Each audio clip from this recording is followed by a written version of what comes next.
11월 13일 새생명의 아침입니다. 이 시간 다 같이 기도하심으로 시작하도록 하겠습니다.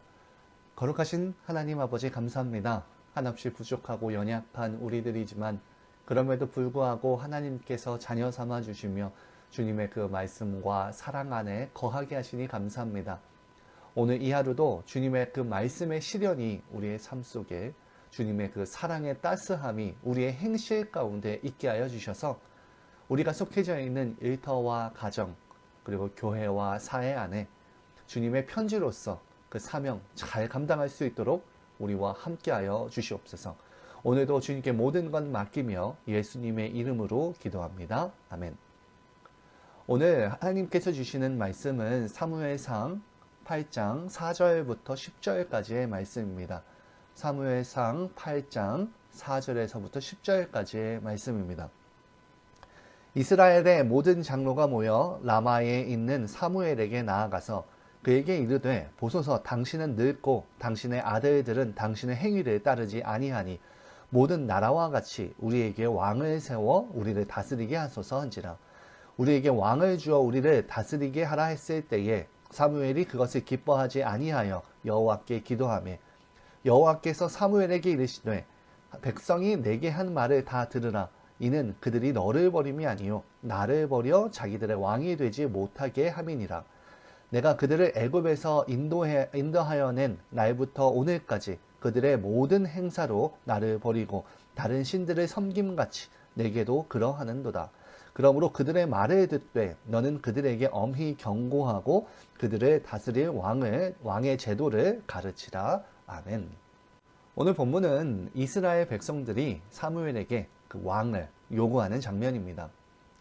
당시 사무엘은 나이가 대략 55세쯤 되었을 거라고 추정합니다.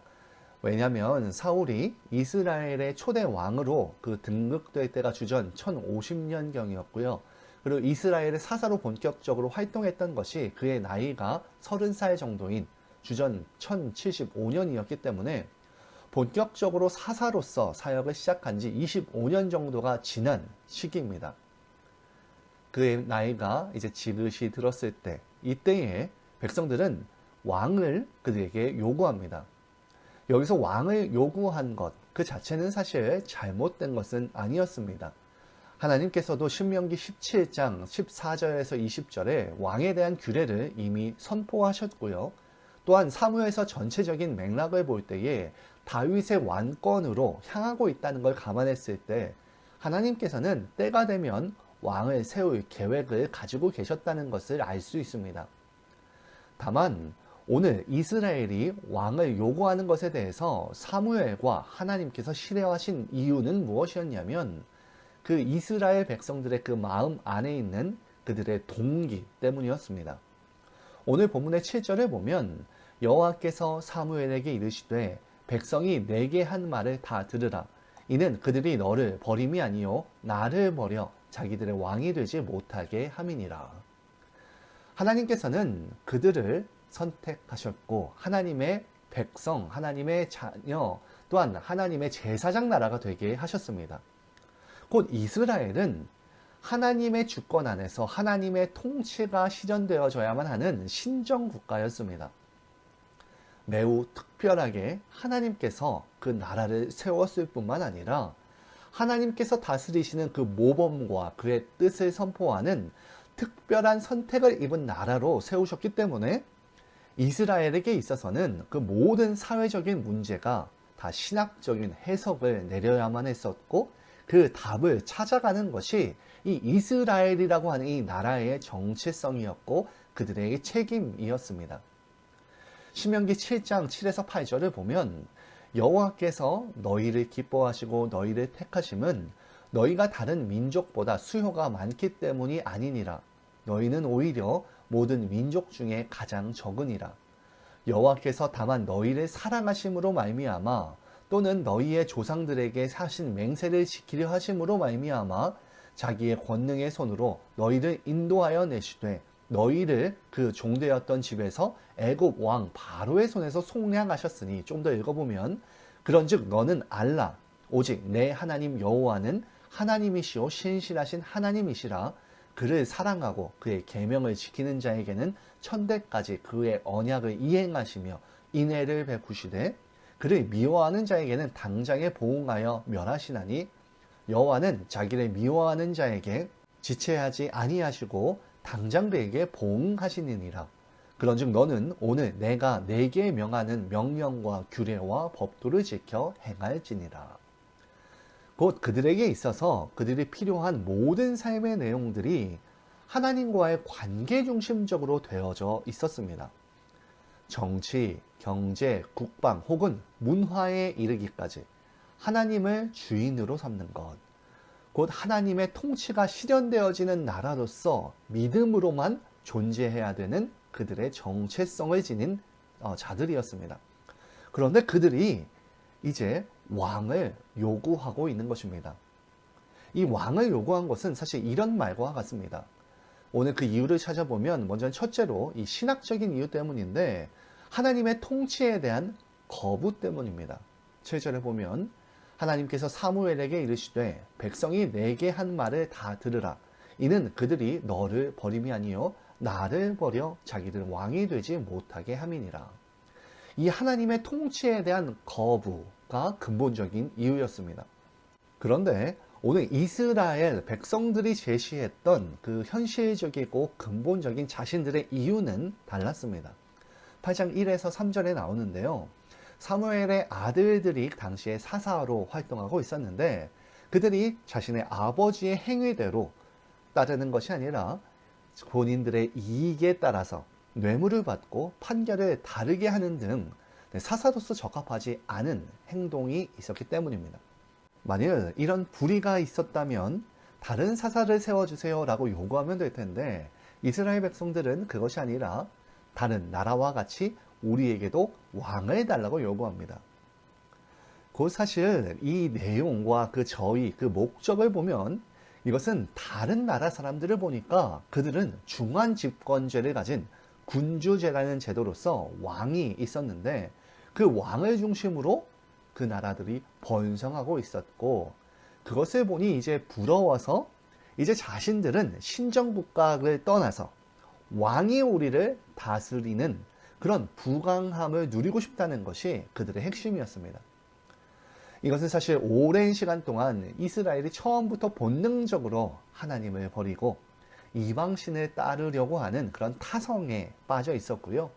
이렇게 왕을 요구하는 것은 이러한 타성에서의 당연한 표현이었기 때문에 하나님께서는 그들의 저의를 알고 이 왕을 원하는 것에 대해서 이 10계명 중에 첫 번째 계명을 위반하는 행위로 간주하시면서 불편한 마음을 표현하신 것입니다. 모든 것을 아시는 하나님께서 그들의 마음을 바라보며 이렇게 평가를 하신 것이죠. 결국 이후에 하나님께서는 세 가지 경고를 통해서 이스라엘이 그 왕을 세워달라는 그 요구를 철회하기를 바라셨지만 결국에는 심판적인 허용을 하십니다. 곧 이 심판적인 허용이란 왕을 요구한 이스라엘 백성들이 자신이 세운 인간 왕의 그 폐해를 체험하고 이스라엘의 참된 왕이 여호와 하나님뿐임을 깨닫게 하는 그런 결과로 이어지게 해주시는데요. 오늘 우리들이 이러한 이스라엘의 왕의 요구를 보면서 깨달아야 되는 것은 무엇이냐면 하나님께서는 그런 그들의 요구에 경고하시며 심지어 그들의 요구를 허용하시며 다시 돌이키시기를 바라시는 분이라는 것과 오늘 우리의 삶 속에서 우리가 바라보아야 하는 것은 우리가 진정 싸워야 하는 것이 무엇이냐라는 것입니다. 이스라엘 백성들이 열방과 같이 우리들에게도 왕이 있어야 된다고.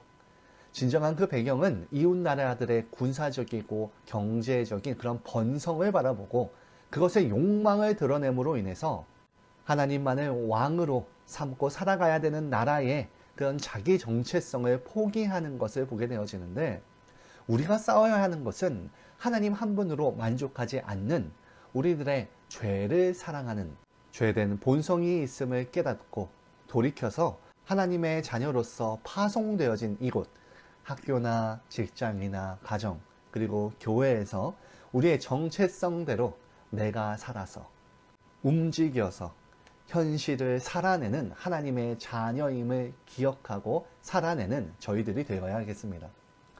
당시 이스라엘 사회는 정치제도와 비교해보면 지방자치제로 표현하는 학자들도 있습니다. 12지파로 나뉘어서 그 안에서 그들이 맡겨진 책임을 다하면서 살아가는 어떤 지방자치체제, 곧 그들은 각자 자신들의 영역에서 하나님 중심으로 살아내는 자신들의 책임을 다해야만 했었습니다. 지난주에 이제 대통령 선거를 마치고 이제 47대 대통령으로 도널드 트럼프가 당선되었는데요. 기독교의 핍박의 시대를 넘어서 마음껏 예배하고 자유롭게 성경과 하나님의 말씀을 나눌 수 있다는 것에 유익함은 분명히 있게 될 것 같습니다. 하지만 우리들이 지녀야 되는 책임까지 그에게 모두 맡기고 나라가 잘 될 것이라고 생각하는 것은 세상적인 생각의 방식입니다. 나라의 지도자로서 그는 이제 정치적인 실력과 기준과 질서로서 이 나라를 이끌어 가야 될 것입니다. 그리고 또한 우리들의 책임 있는 삶을 꾸준히 살아내야 합니다. 하나님이 누구시며 하나님을 믿고 사는 그의 백성들의 특권이 무엇인지, 우리를 하나님의 거룩, 곧 다름으로 이 세상과 구별하시며 낮아질 때 높아지고 높아질 때 낮아짐의 그 방법으로 하나님께서 우리들의 영역 가운데 살라고 명령받은 존재임을 기억하며 세상의 잘나감과 세상의 부감함을 바라고 우리의 자랑으로 삼는 것이 아니라 하나님의 통치 안에서 하나님으로 만족하며 그분과 매일의 교제를 하며 나아가는 우리들의 신앙생활을 해야만 합니다.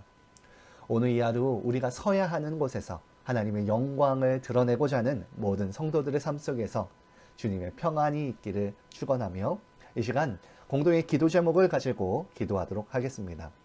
첫째로 내 안에 우상을 섬기려 하는 죄대한 마음이 있음을 깨닫고 하나님 한 분만으로 만족하며 이 세상에서 검소함과 겸손, 온유와 기쁨을 소유한 자로 오늘 이 하루 맡겨진 소명 잘 감당하게 해달라고 기도합시다.